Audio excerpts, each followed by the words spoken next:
And welcome back. Now it's time for Eye on Politics, just to take a look at what's been happening on the political scene, of course, to make them, to give them more flesh, actually, in terms of discussing the hits and misses and what happened over the weekend. A lot of conversation have been happening, and we expect much of that to come in the next few months to come. And with me in studio, I have Jacob Mulaku, who is political analyst. Welcome to the studio, Jacob.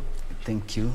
Karibu sana. And joining me via Zoom, I have got Tabitha Ogutu, all the way from Siaya County, who is also a political analyst and a communication expert as well. Tabitha, good morning. Good morning, Peter. How are you? Fine, thank you. Fine, thank you. All right, and one gentleman, Hamisi Mboga, all the way from the coastal town of Mombasa. Hamisi, mzee wangu, mambo vipi? Asante sana. Good morning, Victor. Tuna miss namna hii kabisa, sasa tumekuwa kiwanjani. Mimi nasimama Mombasa, Tabitha nasimama Siaya. Sasa hiyo maneno nyinyi muangalie. You'll have to tell us which kind of positions you're going to buy on, Hamisi. This is the right place to go. Come with. Okay, gentlemen and lady, today I want us to talk mostly on what's been on the lips of the Deputy President, William Ruto. He's been taking his boss, that is President Uhuru Kenyatta, so to speak, head on, accusing him of siding with the perceived opposition leader, ODM leader Raila Odinga. And during his the three-day tour of central Kenya, starting Friday through Sunday, the DP maintained that he was with the president during his hour of need. But right now, things have changed. But you know what? Politics is the game. So let's take a look at this particular story, which was compiled by our reporter on, where the DP said that, you know what? Nimwachie mzee nipambane naye head on. Let's take a look at that story first of all.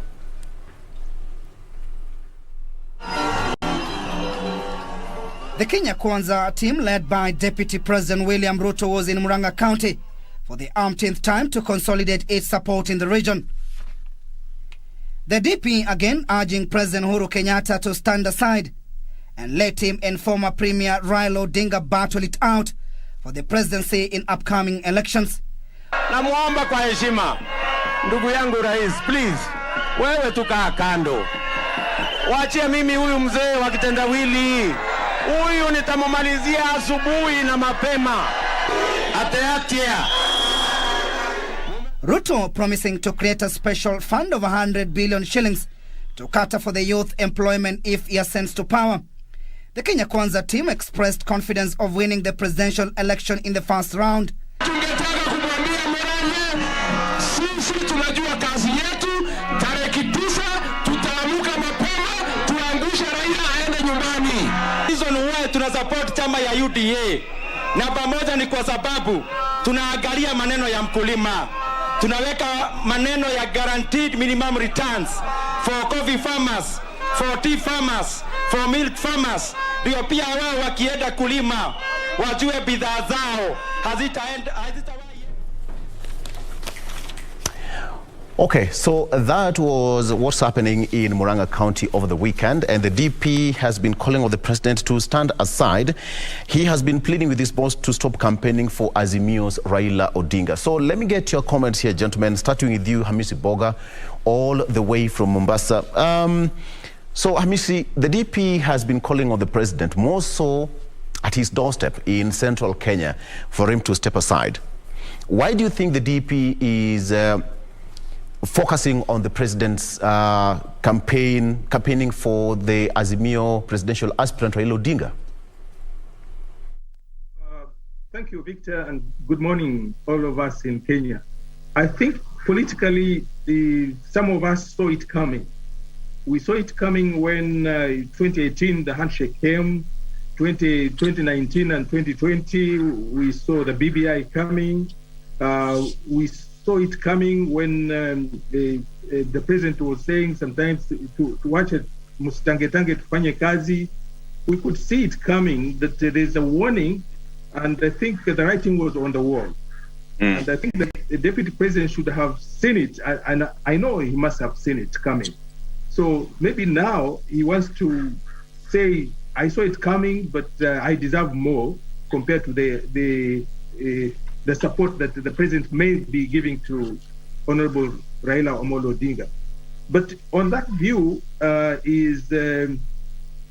if you look at the politics that has been coming, and if you look at what the president has said, that the BBI is only resting, it's coming back, and also Right Honorable Raila Amolo Odinga say the reggae will come back. For reggae to come back, Raila and Mheshimiwa Uhuru must work together. So I can see that element from that angle. So whether the deputy president must try other strategies to get as many votes as possible. And two, the Mount Kenya vote is a factor. If you don't get that as much as, even if you get some other places, your cup will be half empty or half full. So it's a critical area where somebody must concentrate. That's why I think the deputy president has spent a lot of time in the Mount Kenya region, and to drum support that. Actually I supported my brother and friend, the President Uhuru Kenyatta. But now the president is stabbing me from the back. But yes. I think that's a really strategy. It's a political strategy. But we saw it coming, and he should find a way of handling it. But I can't see the president dumping the ship now to support the deputy president when he has already said the continuation of my programs and also the BBI must come back. He's bound to support the Azimio group. Absolutely. And Tabitha, what's your take on that? The DP is actually blowing that horn quite loud at the doorstep of the president's home, so to speak. So is he hitting the jackpot? Yes, Victor. I think, first of all, with all these sentiments and headlines the deputy president has been making of late, has rendered him to one person who is very angry. I think we have talked about this. And him saying that the president needs to step aside from the national politics and focus on his legacy. Yes. And at the same time claim that the former Premier Raila Odinga is the person that came in between him and the president. And since the handshake came in, he was sidelined and things like that. And he still wants to sing us the gospel of him wanting to be elected as a president on a basis of the fact that he was supposed to have it. First of all, he appears to be very entitled about this. Something that I think as Kenyans makes us wonder that when is he going to start to talk about agenda, things that he wants to do for this country. He is good in playing blame games than literally selling his own agenda. So far, I've not seen the deputy president touring this country of late. The last times when once UDA was formed, and then we had the One Kenya Alliance or whatever. They literally have stopped. They literally have stopped even the hustler talks.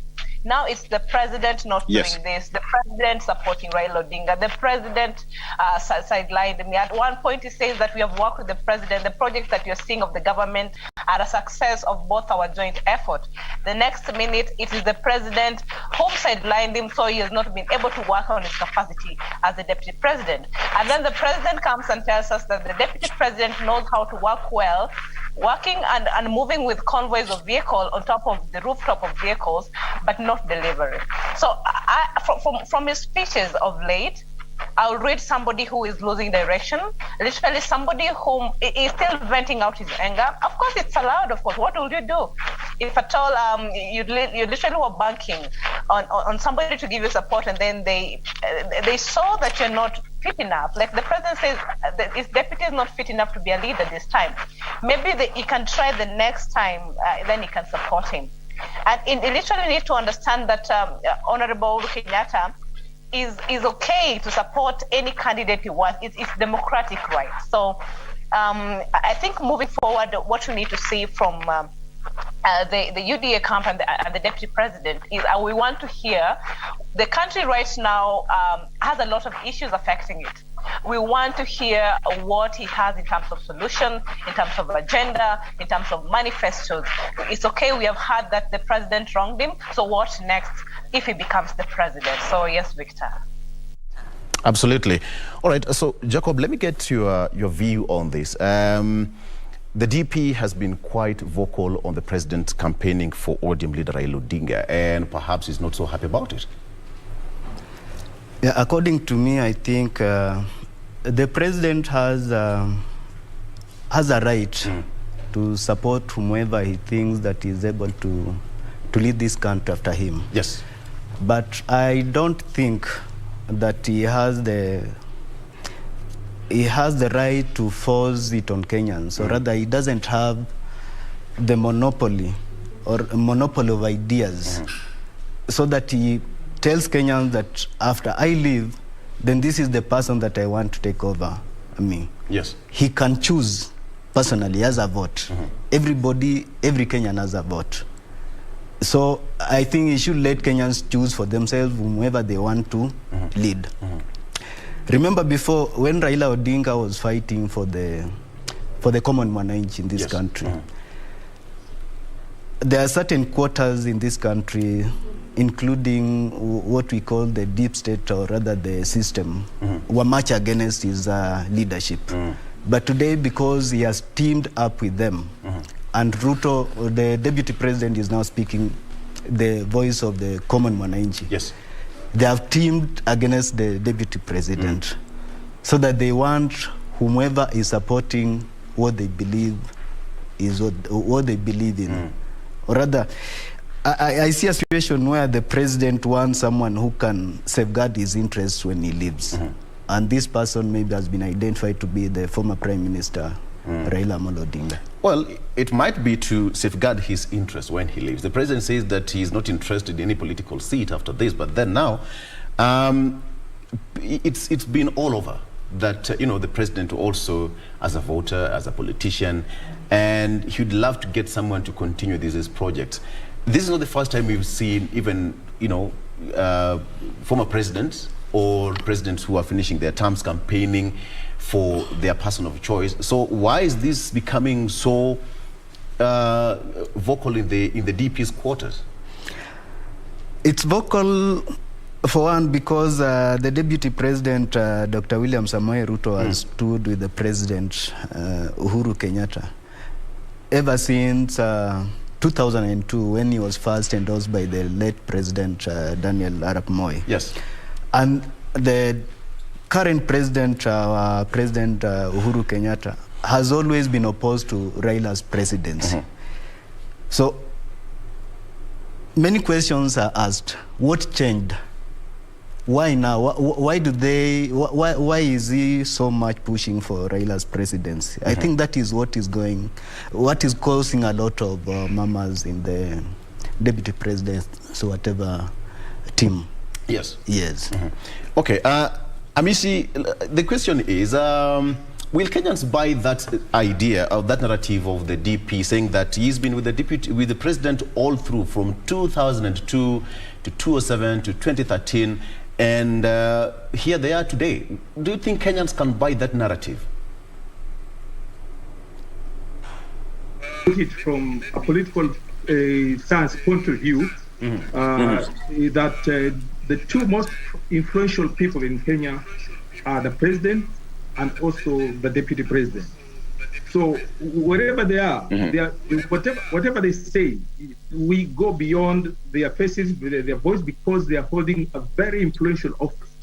So both of them are using, for example, the deputy president is still the deputy president. So when he goes to a place, whether he's speaking about his future job, but he's still the deputy president. So that effect alone carries some weight.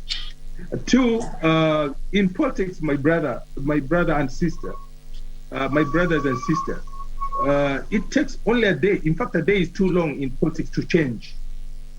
I'll give you a few examples. Even Sabina Chege, the latest change, you change this side and you change this side. Honorable Governor Anna Waiguru, change this side and you change that side. And I'm just giving a few examples. Even the former Vice President, Honorable Kalonzo Musyoka, he said he will be the last person, I don't want to use the other phrase, he will be the last person to support Raila. Now they are in Azimio, whether it's Azimio Kenya or Azimio Moja. So politics can change, and I think it has changed between the two senior politicians in this country. So the people, for us, it is difficult. For them, they must find out, when did the rain start falling on them? It starts falling on them when 2018 came, and also after 2018, whatever they have been saying, whatever they have been doing. So you can't expect them to sit together right now, in 5 months to the election, to be able to say, this is it. It can happen politically. It can happen overnight. But from the face value, from their movements, from their actions, it may not come now. The worst thing is the people who follow them. If you observe the statements that are coming from the sides, apart from the deputy president and the president, those who are supporting them, some of the things they're saying are even making the wage bigger. They are kind of separating the two people bigger, because they are now getting to almost to a personal level. Some of the statements that are being said by some of the supporters are even alienating the people. If you attack, for example, if I attack President Uhuru, people will think I'm attacking the whole community of Kikuyu. Yes. If you say anything bad about Raila Amolo Odinga, you have finished not only the Nyanza people, even some of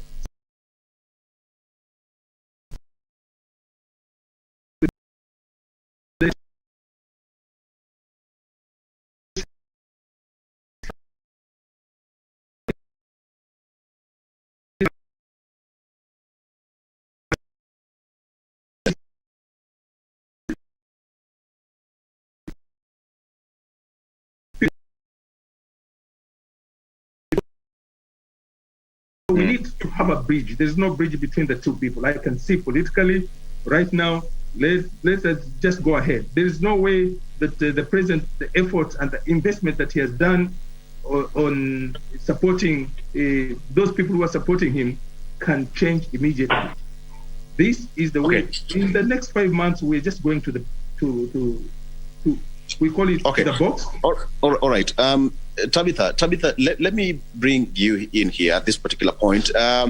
Hamisi says that at this particular time, the president has made up his mind and is going towards the right direction. But then, do you really think that will change the tide in Mount Kenya for the DP? Yes, Victor, first of all, before I respond to that question, allow me to respond to the guest in studio, Mr. Juma, that so far the deputy president has not spoken any language of the common mwananchi. I'm a common mwananchi, and I've not heard him speak my problems. I've not heard him bring solutions. So what he's speaking is what he needs to speak to secure a job for himself past August 8th election, and is doing it in a very non-decorum way so that he tries to taint images of other people. Right now, like I said, we need him to come forth with what he wants to do. And pretty much we need to also judge him on his track record as the deputy president, who holds a very senior position in this country, on what he's been able to do, what are the kind of policies we have seen him influencing that has changed the life of this youth that he always wants to try and, brainwash their minds to be hustlers. What has he been trying to improve the life of hustlers? So I think he has not spoken our language. So let us not tusidanganyane tafadhali. Another thing, I think from my end, I strongly believe that I had Mr. Hamisi say, I don't know if he said it, that of course one day in politics is a very long day. Anything can happen. But in the case of Sabina Chege, I think that was not a appropriate example. Sabina has not shifted to any camps. I think from what I've read and what I've seen so far, Sabina is in Azimio la Umoja, but other factors held constant for other individuals he mentioned. So for the deputy president in central Kenya, one time I remember saying, I think about 2 weeks ago, Victor, when we were doing this show, that we cannot underrate the influence the incumbent president has in the central parts of Kenya. And I said that if at all the deputy president is going to get any votes from the central, of course he's going to get. He has followers there, but it's not going to be on the basis of sympathy, and it's not going to be on the basis of the fact that he was supposed to be yangu kumi yaho kumi. It's going to be on the basis of what literally is going to do for the people. So even the people from the central parts of Kenya right now are looking at the deputy president and saying, of course, now you have told us that you're supposed to be given the Yahoo Kumi part.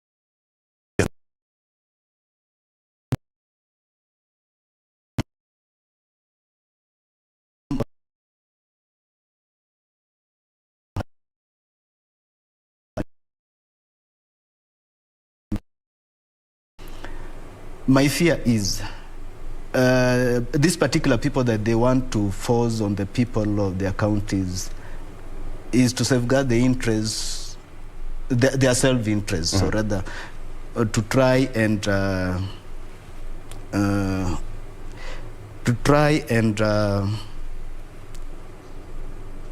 rather cover up for them for the misdeeds that they have done while they were in office during the 10 or the 5 years that they were in office. Right.